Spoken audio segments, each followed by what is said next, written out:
आज हम part number 3 के साथ उपस्थित हैं। मैं Kanhaiyalal Jahangir, assistant professor government college Sumerpur Pali. और हमने पिछले दो पार्ट हमने देखे हैं। बीएससी पार्ट फर्स्ट के पेपर फर्स्ट के एनिमल डाइवर्सिटी एंड इवोल्यूशन, उसमें हमने टॉपिक स्टार्ट कर रखा है टैक्सोनॉमी, उसी को आगे बढ़ाते हैं। आज हम पार्ट नंबर 3 पढ़ रहे हैं। हमने टैक्सोनॉमी पढ़ रहे थे और टैक्सोनॉमी का मतलब आप जानते थे वर्गीकरण, अर्थात जिसमें आइडेंटिफिकेशन होगा, नॉमेनक्लेचर होगा और क्लासिफिकेशन होगा। उसके बाद में हमने इतिहास पढ़ा पार्ट नंबर 2 में, उसमें अरस्तु साहब को सबसे पहले पढ़ा। आज हम उसी टैक्सोनॉमी जो है उसका हिस्टोरिकल रिव्यू देखेंगे। हिस्टोरिकल जो व्यूज हैं वो देखेंगे। हिस्टोरिकल व्यूज देखें तो इसमें देखिए हमने पहला पढ़ चुके हैं। प्रथम के कौन पढ़े हैं? एरिस्टोटल पढ़ चुके हैं, एरिस्टोटल यानी अरस्तु साहब को पढ़ चुके हैं। आज हम नंबर 2 पढ़ते हैं और नंबर 2 हम प्लिनी को, इसको क्या बोलते हैं? प्लाइनी। ये भी एक, इनको इंग्लिश क्या बोलते हैं? अरस्तु। अब आप ये कहोगे कि एरिस्टोटल और अरस्तु ये ऐसे कैसे? अरे भाई, यूनान की लैंग्वेज है ये। तो यूनान जो सभ्यता थी और यूनान के जो थिंकर थे, उसकी वजह से ये आपको फ्रैक्चरेशन दिख रहा है, ये कोई इंग्लिश नहीं। तो प्लिनी की बात करते हैं। प्लिनी ने दूसरा प्रयास किया जंतु को वर्गीकृत करने का। तो प्लिनी साहब ने जो वर्गीकरण किया, यानी क्लासिफिकेशन किया, प्लिनी साहब ने जो वर्गीकरण किया, किसका? जीवों का या ऑर्गेनिज्म जो है, जो लिविंग बीइंग्स हैं, जो एनिमल्स हैं, उन सब का वर्गीकरण किया। तो उसके लिए इन्होंने एक आधार बनाया। इन्होंने क्या बनाया? एक बेस तैयार किया। इसको क्या बोलोगे आप? आधार। एक आधार तैयार किया कि किस आधार पे इनको बांटे या नहीं बांटे। तो इन्होंने जो आधार तैयार किया वो किया फ्लाइट एडेप्टेशन को लेकर के। फ्लाइट का मतलब होता है उड़ने की क्षमता। तो इन्होंने जो बेस बनाया वो उड़ान को लेकर के बनाया। इनका बेस क्या था? इनका बेस था उड़ान, फ्लाइट।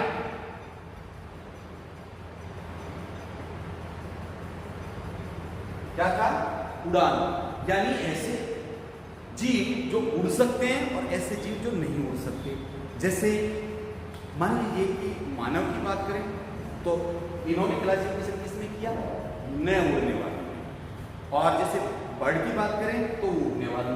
तो इस आधार पर इन्होंने क्या है? 2 कैटेगरी बना दी।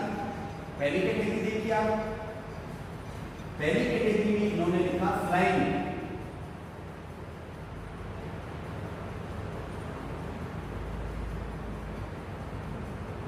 इसको मैं लिखूंगा उड़ने वाले, उड़ने वाले। और दूसरी कैटेगरी इन्होंने बना दी कौन सी? Non flying.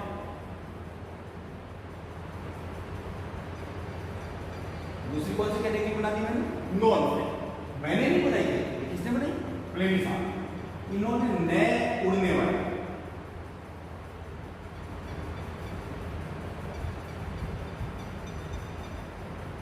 लीजिए साहब, अरस्तु में हमने एनाइमा और इनाइमा पढ़ा। यहाँ पे हम पढ़ेंगे फ्लाइंग और नॉन फ्लाइंग।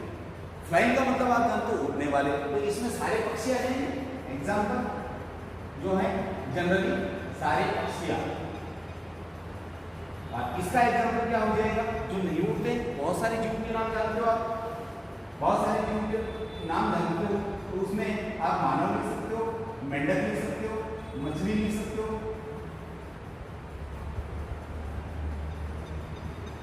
एक्सेप्शन हर जगह मिलेंगे क्योंकि सजीवों में अपवाद तो हर जगह मिलेंगे और अपवाद तो क्या है? हमारे में भी है। तो जो बर्ड्स में अपवाद देखते हो आप, न उड़ने वाले पक्षी रिया है, टिनेमस है, कीवी है, ऑस्ट्रिच है।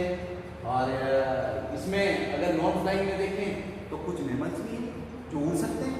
कौन? रेट है, चमगादड़, जिससे पूरा कोरोना लेकर पूरी दुनिया में तांडव मचा रहता है, वो एक मेमल है।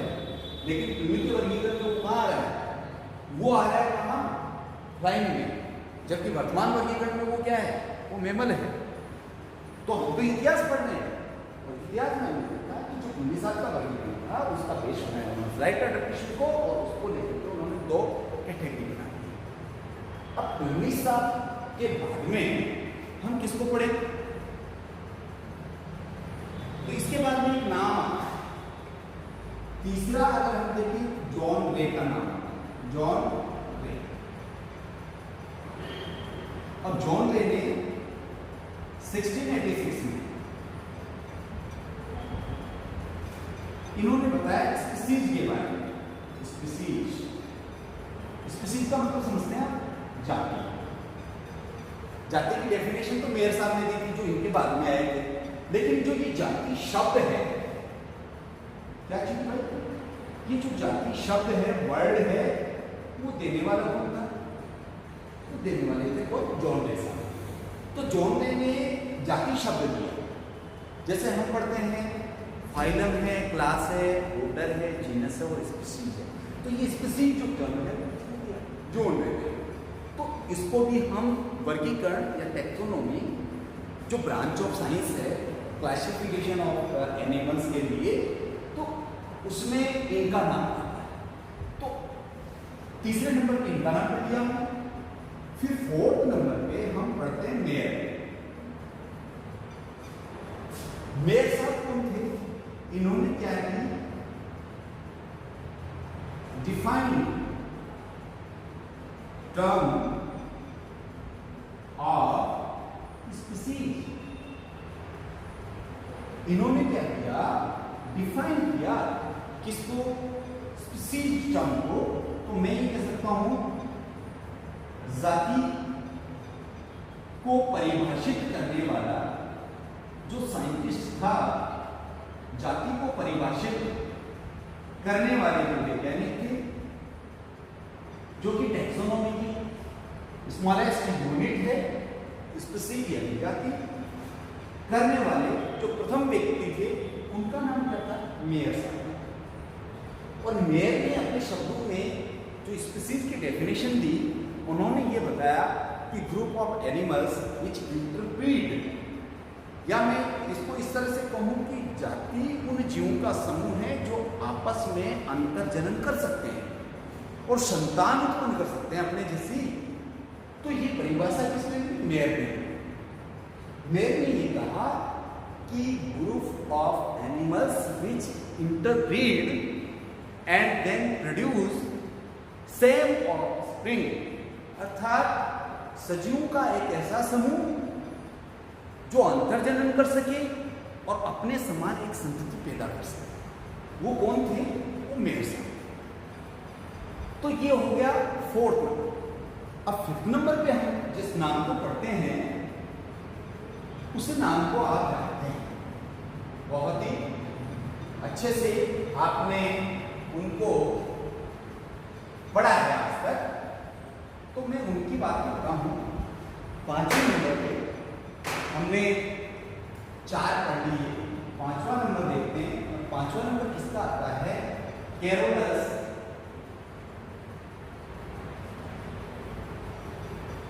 Linnaeus. Carolus Linnaeus.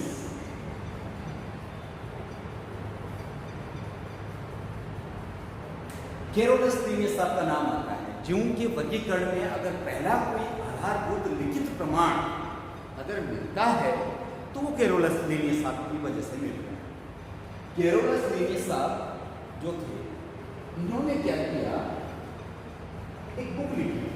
Carolus Linnaeus साहब ने 1758 में एक बुक लिखी। इनकी एक बुक आई थी और उस बुक का नाम था सिस्टेमा नेचुरी। क्या नाम था भाई? सिस्टेमा नेचुरी। तो कैरोलस लीनियस साहब ने 1758 में एक बुक लिखी। उस बुक का नाम था सिस्टेमा नेचुरी। आप सोचेंगे मैं बुक की बात क्यों कर रहा हूं? अरे भाई, अरस्तु साहब ने जब वर्गीकरण किया था पार्ट नंबर 1 में आपने देखा होगा, जिसमें मैंने बताया कि एनाइमा यूनिमा 2 ग्रुप में उन्होंने डिवाइड किया। वहां अरस्तु साहब ने एक बुक लिखी थी जिसका नाम था हिस्टोरिया एनिमेटिया।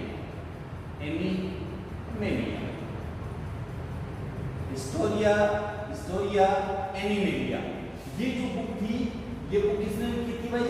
एरिस्टोटल ने। जभी तो अपने को पता चलता है, एरिस्टोटल, जभी तो हमें पता चलता है कि भाई उस किताब को पढ़ के तो पता चला, अरस्तु बताने थोड़ी आया था ने। तो वैसे ही कैरोलस लिन्नेस ने एक बुक लिखी जिसका नाम था सिस्टेमा नेचुरी। अब जो ये सिस्टेमा नेचुरी थी, इसमें क्या था जिसे कि आज पूरी दुनिया पढ़ती है, फॉलो करती है। तो अगर इस बुक की बात करूं तो इस बुक के अंदर 4236 स्पीशीज का वर्णन मिलता है। कितने? 4236 जातियों का वर्गीकरण मिलता है। इसमें उनकी जीवों की सारे कैरेक्टर मिलते हैं, इसमें सिस्टेमा नेचुरी। और जो ये 4236 स्पीशीज थी, इनका जो नामकरण किया गया, उस नामकरण की पद्धति मिलती है।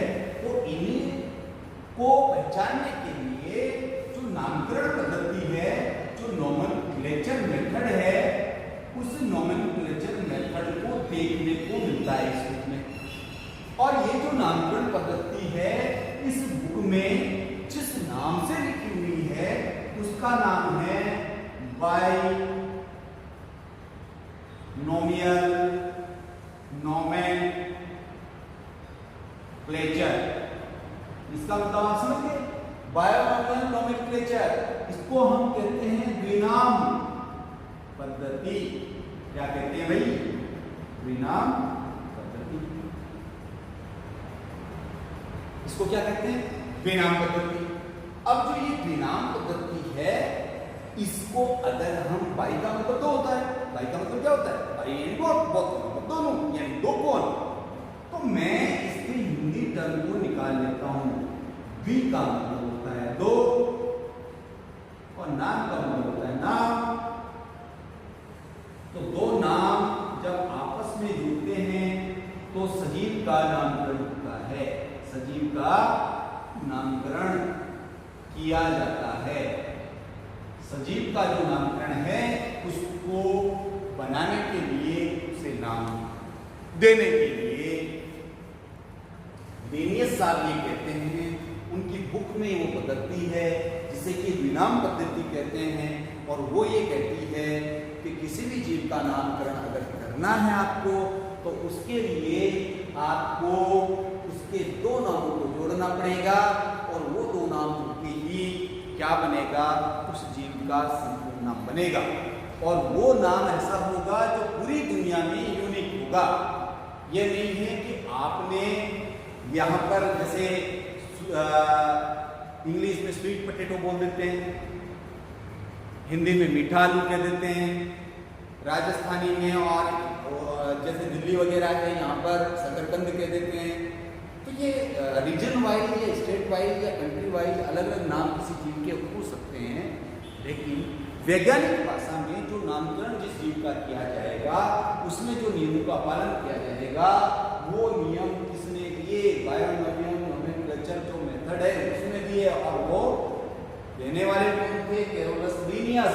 और यही कारण है कि कैरोलस लिन्नेस को हम फादर ऑफ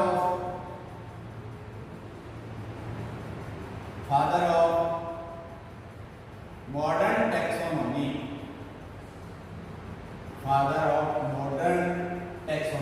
कहते हैं, अर्थात वर्गीकीय विज्ञान का, आधुनिक वर्गीकीय विज्ञान का जनक। Who is that? ओनली और ओनली कैरोलस लिन्नेस। अब मैंने यहां दो नाम लिखे, तो दो का मतलब आप समझिए कि कौन से दो नाम हैं। जब भी किसी जीव का नामकरण किया जाता है तो वर्गीकरण को साथ पढ़ा जाता है। वर्गीकरण में हम संघ, वर्ग, गण, वंश, जाति, उपजाति ये सब पढ़ते हैं। तो यहाँ पर ये दो नाम अब हमें देखते हैं कि ये दो नाम कौन से हैं, तो इन दो नामों को बाहर निकाल लेते हैं। किसी भी जीव का नामकरण करने के लिए उस जीव के दो नाम, जिसमें पहला नाम जो होगा उसे हम जीनस कहेंगे, और जो दूसरा नाम होगा उस जीव के नामकरण में जो दूसरा शब्द होगा वो उसकी स्पीशीज का होगा। अब जीनस जो है इसको आप क्या कहते हैं, वंश कहते हैं, यानी मिलती जुलती जातियों का समूह। और जो स्पीशीज है इसे आप जाति कहते हैं, यानी एक जैसे ऐसे जीव जो कि ऐसा समूह जो कि आपस में अंतर्जनन कर सके और अपने समान संतान पैदा कर सके। तो दो नाम हो गए भाई, एक तो जीनस हो गया और एक स्पीशीज हो गया। अब जो जीनस नाम है इसको लिखना है और जाति के नाम को लिखना है, दोनों को जोड़ना है, तो ये दोनों जुड़ करके क्या बना देंगे, ये दोनों जुड़ करके सजीव का नाम हो जाएगा। तो इन दोनों को जोड़ना है। अब जोड़ने के लिए जो नियम है वो नियम बनाने पड़ेंगे। तो देखिए वो नियम क्या होंगे, तो यहाँ मैं वो नियम लिखता हूँ एक एक करके। पहला काम किसी भी जीव का नामकरण करने के लिए दो शब्दों का उपयोग किया जाएगा, दो टर्म उपयोग किए जाएंगे। दो में से प्रथम वंश का नाम आएगा। प्रथम किसका नाम आएगा भाई, वंश का नाम। जो द्वितीय है या जो दूसरा नाम है वो वंश का नहीं होकर के किसका होगा, जाति का नाम होगा। यहां तक हमने पढ़ दिया। ये देखिए दो नाम होंगे नोमेनक्लेचर में, एक जीनस होगा एक स्पीशीज होगा। तो जीनस जो है वो पहले लिखा जाएगा और जो स्पीशीज है वो बाद में लिखा जाएगा। अब हम क्या है, जीनस को लिखेंगे। तो जीनस को यानी वंश को सदैव अंग्रेजी के बड़े अक्षर यानी कैपिटल लेटर में लिखा जाएगा, कैपिटल लेटर में लिखा जाएगा। जबकि जो दूसरा नाम है स्पीशीज यानी कि जाति, तो जाति को सदैव इससे लिखा जाएगा, सदैव स्मॉल लेटर से लिखा जाएगा। जो अंग्रेजी की एबीसीडी है उसमें स्मॉल वाली जो एबीसीडी है उसके नाम से लिखा जाएगा। तो अब तक क्या देखा हमने, बायोनॉर्मल नोमेनक्लेचर जो पद्धति है ये वाली, ये क्या कहती है, ये कहती है भाई पहला काम किसी भी जीव का नाम दो शब्दों से मिलकर बनेगा। दूसरा काम पहला जो शब्द होगा वो वंश को दिखाएगा, दूसरा जो शब्द होगा वो जाति को दिखाएगा। वंश को लिखने के लिए कैपिटल लेटर होगा और जाति को लिखने के लिए स्मॉल लेटर होगा। फिर हम देखते हैं कि ये जो वंश और जाति, वंश व जाति दोनों को अलग अलग यानी सेपरेटली अलग अलग रेखांकित करेंगे, अंडरलाइन करेंगे। क्या करेंगे भाई, अलग अलग अंडरलाइन करेंगे, तो आपका नामकरण पूरा होगा। अगर ये काम नहीं करते हो तो इसे तिरछा लिखा जाएगा, तिरछा लिखा जाएगा। और तिरछा लिखने को हम क्या कहते हैं, इटालिका, इटैलिक में लिखा जाएगा। तो लिख लेंगे थोड़ी टेढ़ी ऐसे कर्सिव इस तरह से ऐसे लिखी जाती है, तो ये इटैलिक। तो या तो ये करो, इन दोनों में से एक काम करना पड़ेगा, तो उस सजीव का संपूर्ण नामकरण होगा। तो हम क्या करते हैं, एक नाम लिखते हैं और उसको लिख देते हैं कैरोलस लीनियस के अंदाज में। और कैरोलस लीनियस के अंदाज में लिखें तो हम लिखते हैं किसका, मानव का नामकरण कर देते हैं। एग्जाम्पल देखते हैं, एग्जाम्पल मानव का नामकरण करते हैं भाई, मानव का नामकरण करते हैं। मानव का नामकरण करने के लिए सबसे पहले दो शब्द लाने पड़ेंगे। दो शब्दों में से पहला कौन सा होगा? वंश का नाम होगा। तो वंश का नाम लिख देता हूं मैं। सबसे पहले जीनस लाते हैं और दूसरा नाम हम किसका लाते हैं? स्पीशीज का ले आते हैं। और जो जीनस है उसका मतलब क्या है? यहाँ मानव की जीनस देखेंगे तो होमो लिखना पड़ेगा। अब होमो मैंने एच कैपिटल लिखा है, क्यों? क्योंकि बायनोमिनोमेनक्लेचर जो मेथड है कैरोलस के साथ करते हैं कि भाई पहले वंश को अपने को क्या लिखना है? कैपिटल लेटर में लिखना है, तो मैंने कैपिटल लिख दिया। और दूसरा जो है स्पीशीज का नाम लिखेंगे, और स्पीशीज जो मानव की है वो कौन सी है? सेपियंस है, तो मैं सेपियंस लिख देता हूँ। ये सेपियंस मैंने इसकी भूमि क्यों मारी? क्योंकि मुझे स्मॉल लिखना है। स्मॉल क्यों लिखना है? क्योंकि स्पीशीज को हमेशा स्मॉल लेटर से लिखते हैं। इन दोनों को हम एक जगह जोड़ देते हैं। लो साथ ये एक जगह जोड़ दिया। अब मैं दोनों को लगा करके इस तरह से लिख देता हूँ, होमो सेपियंस। अब आगे ये जो नियम है वो ये कहता है कि साहब या तो दोनों को टेढ़ा लिखो, नहीं तो अलग अलग अंडरलाइन करो। तो मैं दोनों को अलग अलग अंडरलाइन कर देता हूँ। तो ये जो नाम हुआ ये बायनोमियल नोमेनक्लेचर में कंप्लीट हुआ। तो इस तरह से आज हमने कैरोलस लिनियस साहब के बायनोमियल नोमेनक्लेचर को पढ़ा। पार्ट नंबर 4 में हम आर एच विटेकर साहब को पढ़ेंगे। Thank you.